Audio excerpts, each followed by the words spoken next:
The time, 18. Shot, Jordan, Michael Jordan. Collins driving, almost lost the handle. Chalmers for the tie. Got it with 2 seconds. Unbelievable. 3 seconds at midcourt. Jenkins Gives it to Jenkins for the championship.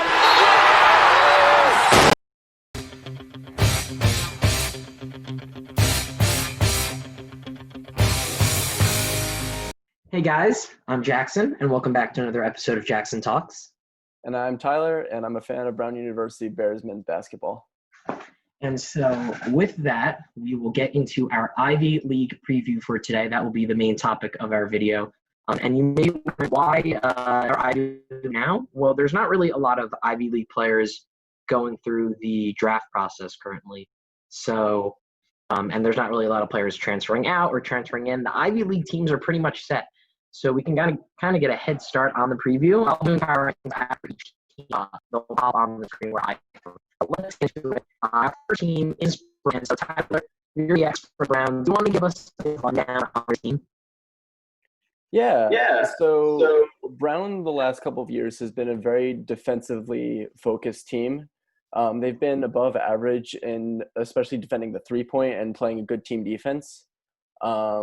This year, they definitely had a lot of size down low, as well as a couple guys who are more seniors in the team that could shoot a lot of threes on the offensive board, on the offensive end. You have Tamanang Cho, who was co-Ivy League Defensive Player of the Year.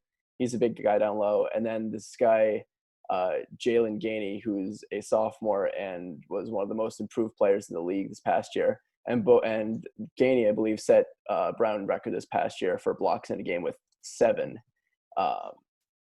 It's pretty impressive to see these two guys, and they're both going to be on the team next year, who have made a dramatic impact. And then the offensive end, this past year we had a bunch of guards who would shoot threes. You had Brendan Anderson, who was a team captain. He actually from Don Bosco High School. He was our 6th man last year, but kind of became this all-around guard that could shoot some threes, taken into the paint, and was kind of their clutch man. And then you have this interesting guy, Zach Hunsaker, who is a Mormon from Utah, a 26-year-old Mormon from Utah, and also took a lot of threes. Is kind of known for being like the brains in the team, like both in terms of GPA and just basketball IQ. But he's had some good performances this past year. Unfortunately, both Brendan Anderson and Zach Hunsaker have graduated, and so you're left with this core of 2 big men down low of Tamanang Cho and Jalen Gainey that are hopefully going to propel his team in the future. And if they're really going to continue to succeed and make their first ever Ivy League tournament, they're going to have to continue to defend the 3-point shots, play strong team defense, and then have hopefully enough offense to carry them. Brown obviously finished, I think, 8-6 in conference play last year. Yeah. We'll have the standings on the screen right now, but they just missed out to Penn for that final spot. Obviously, you were following along, Tyler. It's unfortunate because the past 2 years they've lost to Penn within the final 2 or 3 games of the season. 2 years ago, for that 4th slot in the Ivy League tournament, 2 years ago they lost to Penn on the road on the final game, which would have given them a berth. And last year, obviously, we know that the Ivy League tournament was canceled, but they lost to Penn at home. I was at that game when they lost to Penn at home, and basically ruined their chances of making the Ivy League tournament. That wasn't a game that officially clinched them from being the 5th seed, but it was close to the end for them once they lost to Penn. In my research of Brown, I did see a lot of Tamanang Cho. He really looked like a main guy. Around this upcoming season, I think the loss of Anderson definitely hurts because they didn't have a ton of scoring on their team. And I think Anderson and Cho were the only guys to score in double figures. But they do have a lot of depth. In terms of where I'm putting them next year, this is a bit harsh. I have them 7. I think that they're young, and I'll probably say this for another team or two. I think that there's like a clear 8th place team. Tyler probably knows who I'm talking about. I think so as well. But then I think that Brown is maybe next year is going to be kind of like a reloading year. Like they're not going to be a contender. But as you said, Gainey is still an underclassman. So I think they'll have a lot of talent, but I'm putting them in 7th. Yeah, they only had 3 seniors, but the ones that they have, they lose a lot of talent at the top. Yeah. And so moving on to our next team, we have the Lions of Columbia. And the Lions. I said there was going to be one team I expect to be below Brown, and I'll get out of the way. I think Columbia is going to be the team in 8th in the Ivy League. They lose Mike Smith, who is their only double-digit scorer. He averaged 22 points per game. He is transferring to Michigan. I think he is a grad transfer. So he took on and they have Patrick, who was injured last year, and he has decided to transfer to Duke. So their 2 main guys are gone. They don't have any double-digit returning scores. They do have Ike Nweke, who averaged 9.6 points per game, who's a solid player for the future. But basically, I've written down in my notes that Columbia, I don't know if they're rebuilding. They just don't have a lot of talent, and I think they're going to be in the cellar of the Ivy League. Yeah, unfortunately, their sports teams, unfortunately for them, fortunate for me, their sports teams have never been top notch, and I believe they finished in last place in the Ivy League 2 years in a row. 13 last year. Yeah, they definitely did not do very well even out of conference. They had a lot of tough losses, including a loss to Maine and Bryant and Delaware, none of which are exactly powerhouse NCAA teams. So a bit rough for Columbia. I have them in 8th place, and so then we will move on to Cornell. The next team. I am a bit more excited about Cornell than I am about Columbia. They return Jimmy Boeheim, who, as far as I know, does not have anything to do with Boeheim. He averaged 16.7 points per game, 5.6 rebounds. They also return Terrence McBride, who is their second leading scorer. And they only had 1 guy graduation. So they had a lot of solid players last year from 10 in conference play.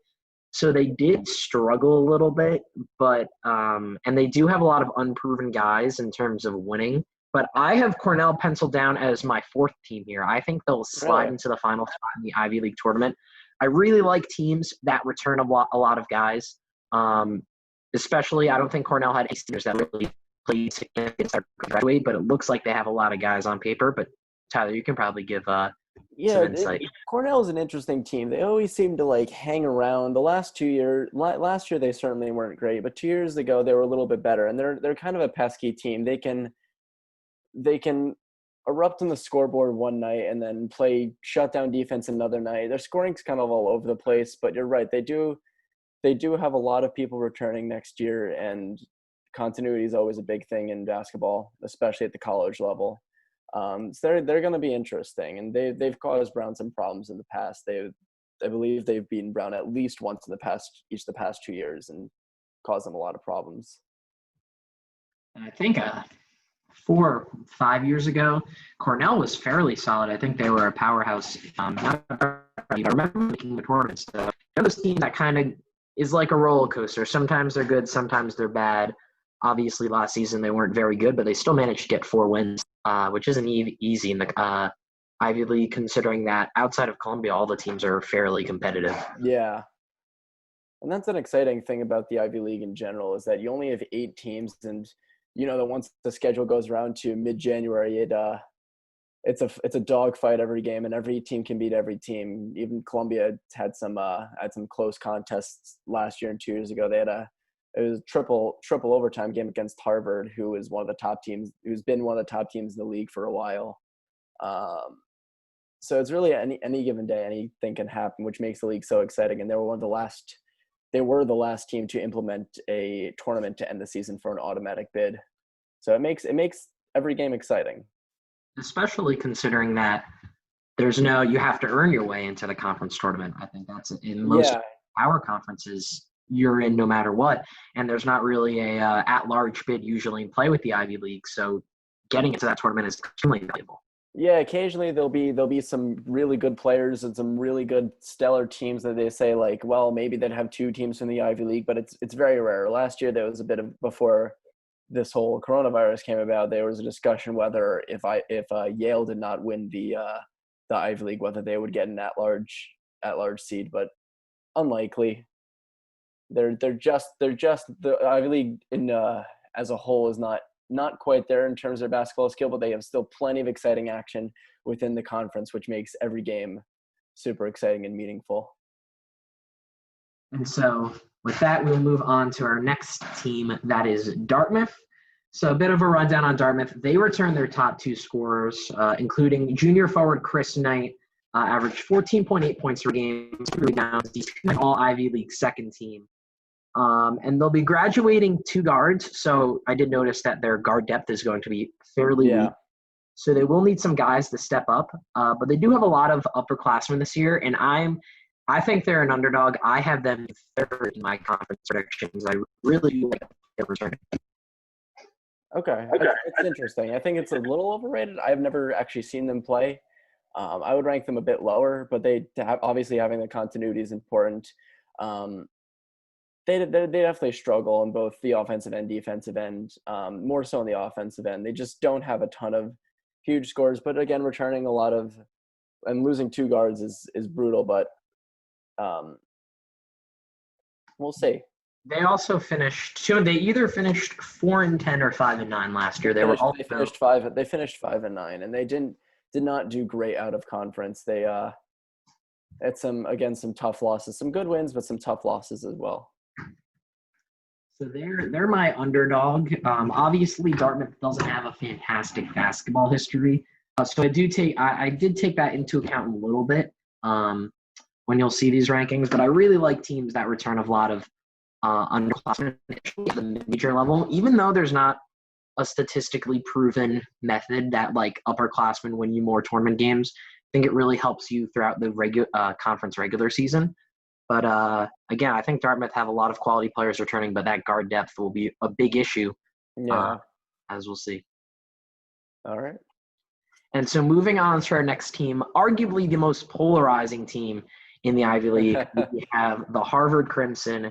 Harvard will also be losing quite a few guys. They'll be losing Seth Towns, who is a graduate transfer to Ohio State, who I actually mentioned a time this week, actually at Columbus and was arrested, though he has been released. So they lose him, and then they lose another grad transfer in Bryce Aiken, who's committed to my Seton Hall Pirates. Yeah, good for you. Good for you. He was a beast. He averaged 22 points per game his junior season, so 2 seasons ago. And then last year, he was actually 16 points per game. Big games last year, but they are losing quite a lot. Tommy Amaker is a pretty good coach, and they are returning Noah Kirkwood, who averaged 1 points per game, all first-team player. But I actually have Harvard penciled in at 5, which seems fairly low because Harvard's usually near the top. But when I put the teams out on paper, when I put Harvard, Cornell, and Dartmouth out on paper, I just thought that Dartmouth and Cornell had more talent returning next year. But Harvard is usually in that discussion for a top 4 team in the Ivy. Yeah, I don't think you could ever fully count Harvard out. Obviously, great coaching at the top. And even though they are losing 2 huge name grad transfers, they do seem to put together a very, very solid team year in and year out. I mean, it's just the product of the recruitment, and just the name, having the name brand of Harvard is a huge attraction for a lot of these college athletes who might otherwise not get a chance to play for an Ivy League school. And that definitely helps keep their talent pool at a relatively high floor. And we've seen them in the tournament, the March Madness tournament, year in, year out. Not every year, but they're always in the conversation, and they've, I believe, made the tournament every year that the Ivy League tournament's been around. I know Kirkwood was a top 100 recruit, and Aiken was around a top 100 recruit as well. So they do a very good job of recruiting hard. And also, your fun fact of the day, Tommy Amaker used to actually coach at Seton Hall in the early 2000s. So he was the head coach at Seton Hall, I think, from 1998 to 2001, so right after P.J. Carlesimo. So I do know Tommy Amaker fairly well. There you go.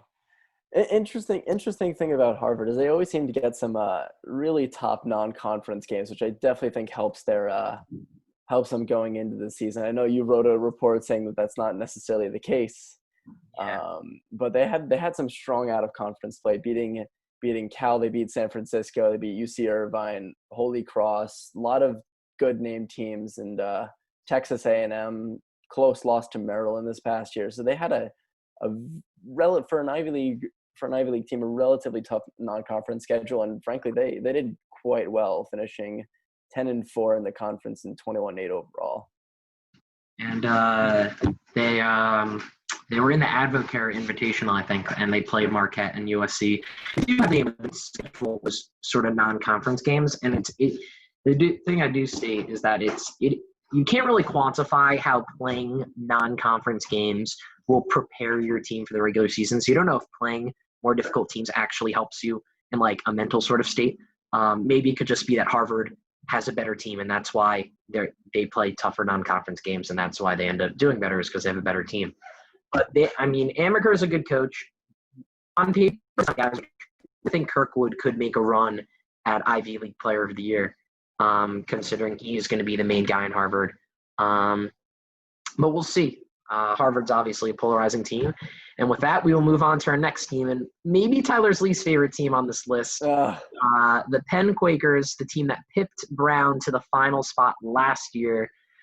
They will have some players returning, but they have quite a few players leaving. They have A.J. Brodeur leaving. He was, if I'm not mistaken, the Ivy League Player of the Year last season. Yes. They also have Jordan Dingle returning. He averaged 13.5 points per game. He was the Ivy League Rookie of the Year. And so what I like to say is they're next year going to be pretty young.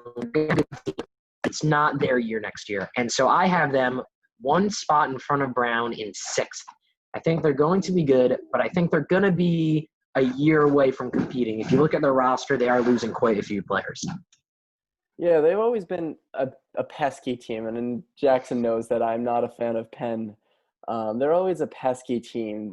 They have a lot of size down low. They always seem to have a pretty good offensive game and can hit quite a few threes. And when they get hot, they get very hot. And they're a pesky team. They always seem to give some good teams a run. Last year they beat Providence in Providence. They nearly lost to Villanova, and the year before they actually upset Villanova, defending their national title, and that was a huge shocker in the Ivy League. I believe that was like a day or two after Harvard upset someone. I can't remember off the top of my head. We'll put it on the screen. Yeah. But Penn's always a pesky team that will give even the top caliber teams a run for their money. And last year, watching them beat my Brown Bears at home was definitely not fun. And it was a crushing defeat of Brown. They only, on paper, didn't look that bad. It was only a 5-point victory over Brown. But at one point in the game, they were leading by double digits for a good stretch in the second half. And it was just not fun knowing that this team is going to knock your team out of the Ivy League tournament 2 years in a row. But they're certainly good. They're going to lose a lot of talent next year, but who knows? They've been in the Ivy League tournament, I believe, also 3 times. You can check me on that, but they always seem to be at the top half of the Ivy League. Yeah, Dingle in particular looked like a really solid player returning, but I remember when Penn beat Villanova, and Villanova was my first seed in the NCAA tournament, and I think it was the first time in quite a long time that Villanova did not win the Big Five, which is the team in Philadelphia all play each other every year. So Villanova, St. Joe's, Penn, Drexel, and Temple all play each other each year, and it was the first year that Villanova did not win that mini series. And I think Penn either won it or came in second place. They did very well. Yeah. But that was a huge upset. And I mean, you look, Penn, Harvard, and we're going to get to Yale are usually the big 3 teams that are always competing. I'm losing a lot of Penn. So I think that they're going to be young. I think they're going to be feeling things out. And I think in 2 years, so the 2021-22 season, I think Penn may be the favorites. But I think next year, again, I think Harvard, Cornell, and Dartmouth just have a bit more talent. Okay. And so that brings us to our final 2 teams. And as you may have noticed, our 1 and 2 slots are open. So we'll start with Princeton. And I'll end this now to be the second this year. And so I'll get to why in a minute, but Princeton's only losing one of their top 6 scorers, and they return Jalen. Let's see if I can pronounce well. All eyes second team, 15 per game. And the reason I liked Princeton was I think they went 9-5 in conference play last year. Yes. They were already very good last year, and they returned a majority of their talent this year. So for me, it's hard to mention them. I think they were already above Penn, and I think they'll pass Harvard considering how much Harvard has lost. So I think that really they have so much talent. I think they're above Cornell and Dartmouth because Cornell and Dartmouth haven't really proven themselves. They've just got a lot of good young players. So I think that it will be a battle between Princeton and Yale for the top spot. I'm pretty confident that those two teams will be safely in the Ivy Conference tournament. But I don't think they're the best team. I'll talk about Yale why in a second. I think Yale's the number 1 team.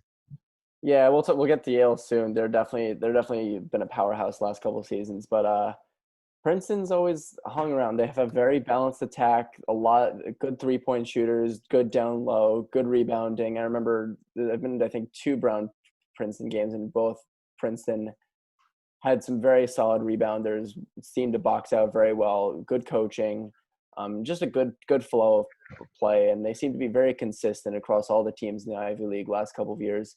And there's a reason that they've been in March Madness tournament multiple years in the past decade. And you remember last season, Arizona State was red hot. They had just beaten Kansas, and then they lost to Princeton, and they were like number 3 team in the nation. And then, Arizona State fell apart, but at the time, Arizona State was as hot as anybody in the nation, and Princeton came in and beat them. And I think it was a shock to everyone. I thought it was a close loss. I see here Princeton lost by 2, but still, it was either way. It was a huge shock to see a team just coming red hot off of Kansas and nearly losing to Princeton. I think they actually, I'll check, but not last season, but 2 years ago. Oh, 2 years ago, yeah. Because I think Arizona State and Kansas have a deal, but I remember a huge upset. Princeton's been fairly good for a while now, and I think, if you go, for a majority of the stats, I use Basketball Reference, so you can go on, you can see the player stats, how they perform, and they're not losing a lot of guys, and they've proven themselves. And to me, that really shows that Princeton win the conference. Ivy League is different than a lot of other major conferences. You got, I think, back-to-back games on the weekend, Friday, Saturday, and it's 2 games each week, and it's a very structured sort of schedule, and there's no guaranteed spot in the conference tournament. You got to earn your spot. So yeah, I'm confident in Princeton. I'm not confident to say they're number 1, but I would not be surprised if they ended up as number 1. Yeah, me neither. And so that leaves us with the number 1 team in the Ivy next year, at least in my opinion, the Yale Bulldogs. So you cannot talk about the Yale Bulldogs without talking about Paul Atkinson. He decided to return. I think he was the only player that I could find that tested at least was close to. He averaged 17 points, 7 rebounds per game. I think I actually mentioned him in a past episode that he was returning to Yale. Last season, they were 14th and almost upset LSU. And I remember that because I actually had them winning in my bracket. And then 3 years ago, they upset Baylor, which led to that famous Taurean Prince press conference. 632. How does Yale out-rebound Baylor? You go up and grab the ball off the rim when it comes off, and then you grab it with 2 hands, and you come down with it, and that's considered a rebound. So they got more of those than we did. About the guy asking him, how does Yale out-rebound Baylor? And Taurean Prince gave the sarcastic response that they jumped up and that's a rebound. Yale did that more than Baylor. I'll have a snippet of that somewhere. Absolutely hilarious. But Yale has been good for a while now. They've really been the upset. Along with Atkinson, they return Amir Swaim, who averaged 16 points per game. And they don't really lose much. They lose transferring to Alabama next year. So you will get to see his old teammates. Also, Sercamano. So they lose guys, but one of those guys is a forward. One of those guys is a guard. They do have quality depth. They're the best team in the Ivy League last year. And also went to Harvard. was getting significantly weaker.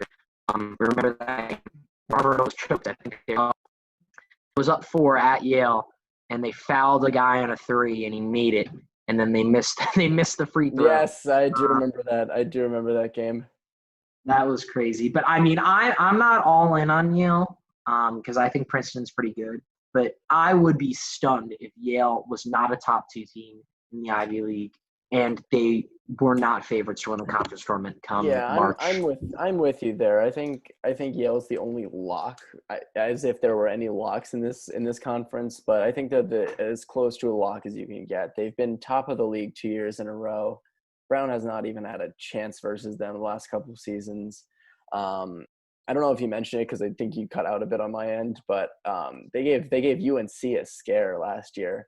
I believe and they were up half, and I believe they were up on half against UNC, and then UNC ended up coming back to win by 3.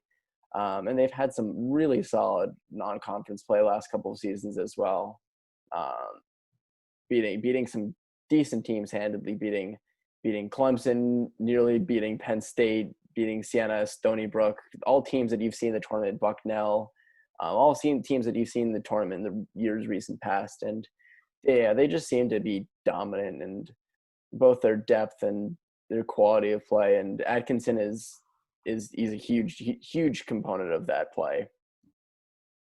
Yeah, I mean, Yale is fantastic. I think they're emerging over Harvard, and we'll see where it goes. The Harvard rivalry is obviously fantastic, but the last few years, I think Yale's been the team in the tournament, kind of causing disruptions, and that's really where people know Yale from. You don't know Yale from the Ivy League because they. But Tyler, one question: who is a team that you think is going to be a sleeper in the Ivy League, and you can't say Brown? I'd love to say them. One team that I think is going to be a sleeper is Cornell. I think Cornell really they've been consistent and pesky the last couple of years. They've always been middle of the pack, but they've always been like 1 or 2 games away from really elevating themselves to another tier. They always seem to get some momentum and have a brutal non-conference or a brutal in-conference loss, but they're very solid, and like you said, they're returning a lot of players. Well, I'd like to thank Tyler for coming on with me today, discussing some great Ivy League basketball. If you don't watch Ivy League, well, these conferences Friday and Saturday night, so they're always the same time, and they're usually on ESPN+. So you will be able to catch the games. And here are my rankings one last time on the screen. And if I get these all right at the end of the year, you better know that I'm going to mention them again. We got Yale, Princeton, Dartmouth, Cornell, Harvard, Penn, Brown, a lot of room, Columbia. Yeah, emphasis on a lot of room, but we'll see how things play out. You never know what could happen in this tight conference. To be fair, Columbia did have a guy that went to Bergen Catholic. That was one of their main players, Gabriel Stefani, who was one of the main players. But we'll see. If Cornell comes out and wins the conference, I will discontinue this channel. I will be care about that. But we'd like to thank you guys for coming. More conference previews will be coming. But obviously, there's a lot of passages on that. I think Tyler talking about his favorite. Thanks for having me. Of course, Browns men's basketball team, and we'll see you guys next time.